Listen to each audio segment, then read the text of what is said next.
इस बाल्टी में जो आप हरा हरा ये धनिया देख रहे हैं, इस धनिया को हमने ऑर्गेनिक तरीके से ग्रो किया है। लेकिन सबसे अच्छी बात यह है कि हमने इसको सिर्फ पानी में यानी कि हाइड्रोपोनिक तरीके से ग्रो किया है। हमारे इस धनिया की आप लोग पत्तियां तो देख ही रहे हैं, इसके अलावा आप यहाँ पर देख सकते हैं धनिया की जो जड़ें हैं वो भी काफ़ी लंबी लंबी हैं। तो दोस्तों आज की इस वीडियो में हम आपको बताएंगे धनिया सिर्फ पानी में घर पर यानी कि हाइड्रोपोनिक स्टाइल में कैसे ग्रो कर सकते हैं। इस तरीके से अगर आप घर पर धनिया ग्रो करते हैं तो आपको बहुत ही अच्छा लगेगा। तो अगर आप चाहते हैं धनिया ऑर्गेनिक तरीके से सिर्फ पानी में ग्रो करना तो आज की हमारी इस वीडियो को कंप्लीट देखें। पहली बार चैनल पे है तो हमारे चैनल को हमसे जुड़ने के लिए सब्सक्राइब जरूर कर लें।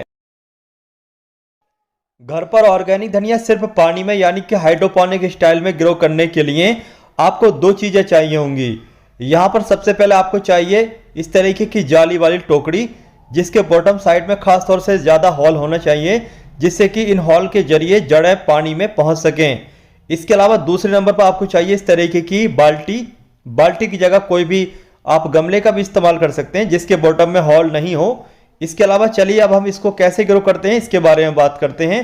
तो चलिए पहले हम टोकरी को इसके ऊपर रख लेते हैं। बाल्टी के ऊपर हमने यहाँ पर टोकरी रख ली है। अब यहाँ पर हम धनिया के बीज को डालेंगे, लेकिन अगर हम डायरेक्टली बीज को डालते हैं तो धनिया के जो बीज हैं वह इन हॉल के द्वारा निकलने के बाद नीचे पहुँच जाएंगे पानी के अंदर। इसलिए धनिया को रोकने के लिए आपको किसी भी सॉइल मीडिया की ज़रूरत पड़ेगी। इसके अलावा धनिया की ग्रोथ स्टार्ट कराने के लिए भी सॉइल मीडिया की ज़रूरत पड़ती है। तो आप चाहें तो किसी भी सॉइल मीडिया का इस्तेमाल कर सकते हैं, लेकिन सबसे अच्छा है कोकोपीट। तो हम यहाँ पर कोकोपीट का इस्तेमाल कर रहे हैं। आप चाहें तो इसकी जगह दूसरा कोई भी सॉइल मीडिया इस्तेमाल कर सकते हैं। हाइड्रोपोनिक में कई तरह के सॉइल मीडिया होते हैं। तो यहाँ पर हम धनिया उगाने के लिए इस टोकरी के बॉटम साइड में आधा इंच की लेयर कोकोपीट की बिछा रहे हैं। उसके बाद इस कोकोपीट के ऊपर से धनिया को जगह जगह छिड़क देंगे, यानी कि धनिया हम के जो बीज डालेंगे वो इकट्ठा नहीं डालेंगे बल्कि थोड़ी गैप से डालेंगे, कुछ दूरी पर डालेंगे। यहाँ पर जो आप ये धनिया के बीज देख रहे हैं इस तरीके का धनिया आपको मार्केट से मिल जाएगा आसानी से।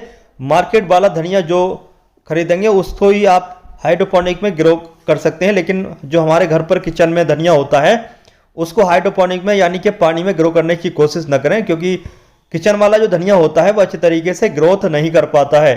हमने यहाँ पर बीज को अच्छे तरीके से कोकोपीट के ऊपर से डाल दिया है। अब इन बीज को फिर से कोकोपीट से ढक लेते हैं। कोकोपीट से इन बीजों को अच्छे तरीके से ढकने के बाद इस टोकरी को हम पानी से भर लेंगे, मतलब बाल्टी को पानी से भर लेंगे और उसके बाद इस टोकरी को ऊपर से रख देंगे। इस तरीके से हमारे धनिया की जो ग्रोथ है वो 7 से 8 दिन के बाद स्टार्ट हो जाएगी। अब हमने इस बाल्टी में पानी भर लिया है। पानी आरओ वाला नहीं है बल्कि जो नल का पानी होता है जिसको हम सादा पानी पीने में इस्तेमाल करते हैं वही पानी है। और पानी का जो लेवल है वो टोकरी के बॉटम साइड तक रहना चाहिए, यानी कि टोकरी के बॉटम से टच रहना चाहिए। अब यहाँ पर हम टोकरी को इस तरीके से पानी के ऊपर से रख रहे हैं। पानी का लेवल टोकरी के बॉटम तक टच कर रहा है। पानी का लेवल कम या ज़्यादा नहीं होना चाहिए। इस बाल्टी में हाइड्रोपोनिक स्टाइल यानी कि सिर्फ पानी में धनिया उगाए हुए पूरे 12 दिन का समय हो चुका है। 12 दिन के बाद का ये रिजल्ट है। धनिया एकदम ग्रीन और हेल्थी है। धनिया की ग्रोथ बहुत ही अच्छी तरीके से चल रही है। धनिया तेजी से हो गए, इसके लिए आपको धनिया को ऐसी जगह पर रखना चाहिए जहां पर डायरेक्ट पूरा दिन की धूप आती हो। आपने ऊपर की पत्तियों की ग्रोथ तो देख ली है। अब चलिए हम आपकी इसकी रूट्स की ग्रोथ भी दिखाते हैं। तो जैसे कि यहाँ पर आप लोग देख सकते हैं धनिया की ऊपर की ग्रोथ इतनी नहीं है जितनी की रूट्स की ग्रोथ है। रूट्स एकदम वाइट वाइट है, देखने में काफ़ी ज़्यादा खूबसूरत लग रही हैं। लेकिन यहाँ पर एक बात का ये भी ध्यान रखना चाहिए, पानी में अगर सनलाइट जाती है, पानी के अंदर धूप जाती है, तब आपके जो धनिया की जड़ें हैं वो ख़राब हो सकती हैं, काली पीली पड़ सकती हैं। इसलिए ऐसी कोई भी बाल्टी का इस्तेमाल न करें जिसके अंदर डायरेक्ट धूप पहुँचे, बल्कि आप कलरफुल बाल्टी या फिर गमले का इस्तेमाल कर सकते हैं जिससे कि आपके धनिया की जड़ें तेज धूप की वजह से ख़राब ना होने पाए। तो चलिए आने वाले समय में देखते हैं हमारे धनिया की ग्रोथ किस तरीके से चलती है।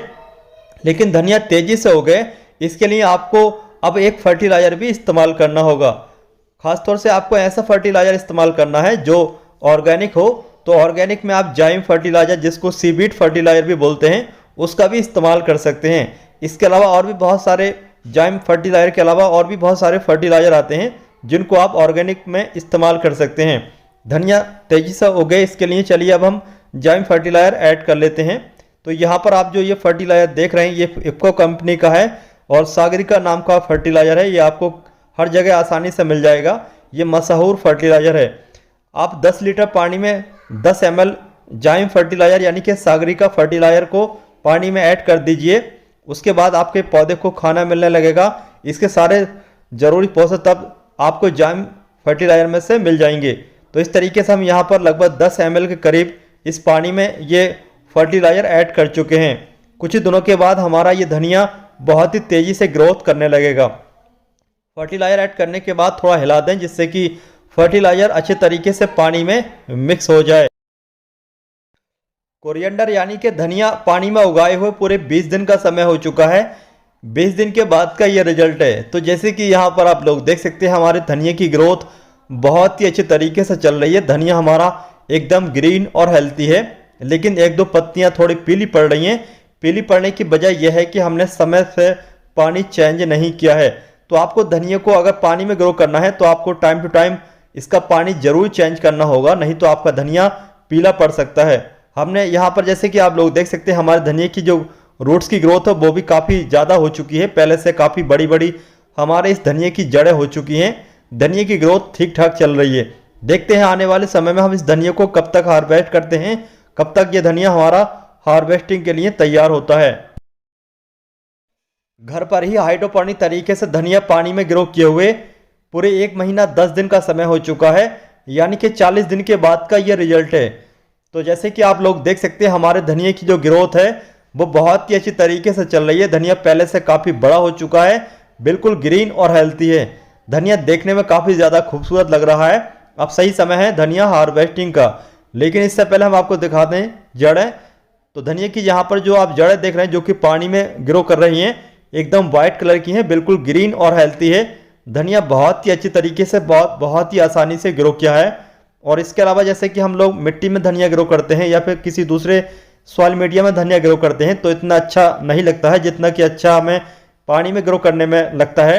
अगर आप सिर्फ अपने गार्डनिंग के शौक को पूरा करना चाहते हैं तभी आप धनिया को पानी में ग्रो करें, लेकिन अगर आप अपनी फैमिली की ज़रूरत के हिसाब से ऑर्गेनिक धनिया ग्रो करना चाहते हैं तो आप उसको मिट्टी में या फिर किसी दूसरे सॉइल मीडिया में ग्रो करें, क्योंकि आपके फैमिली की ज़रूरत के हिसाब से आप पानी में अगर धनिया ग्रो करेंगे तो आपकी फैमिली की ज़रूरत पूरी नहीं हो सकती, क्योंकि जो धनिया आप पानी में ग्रो करेंगे उसको आप सिर्फ एक ही बार हार्वेस्ट कर सकते हैं, एक ही बार काट सकते हैं। लेकिन अगर आप मिट्टी में इतनी बड़ी टोकरी में धनिया ग्रो करेंगे या फिर दूसरे किसी सॉइल मीडिया में धनिया ग्रो करेंगे तब आपकी पूरी फैमिली की ज़रूरत के हिसाब से ये आपके लिए काफ़ी रहेगा, क्योंकि एक बार धनिया हम काट लेते हैं तो 3 से 4 बार तक ग्रो हो जाता है फिर से। तो लेकिन अगर आप पानी में धनिया एक बार हार्वेस्ट कर लेते हैं तो धनिया फिर से ग्रो नहीं हो पाता है। तो दोस्तों अगर आज की हमारी इस वीडियो की जानकारी आप लोगों को पसंद आई है तो हमारी इस वीडियो को लाइक करने के साथ अपने दोस्तों या फिर रिश्तेदारों के साथ इस वीडियो को शेयर करना बिल्कुल ना भूलें।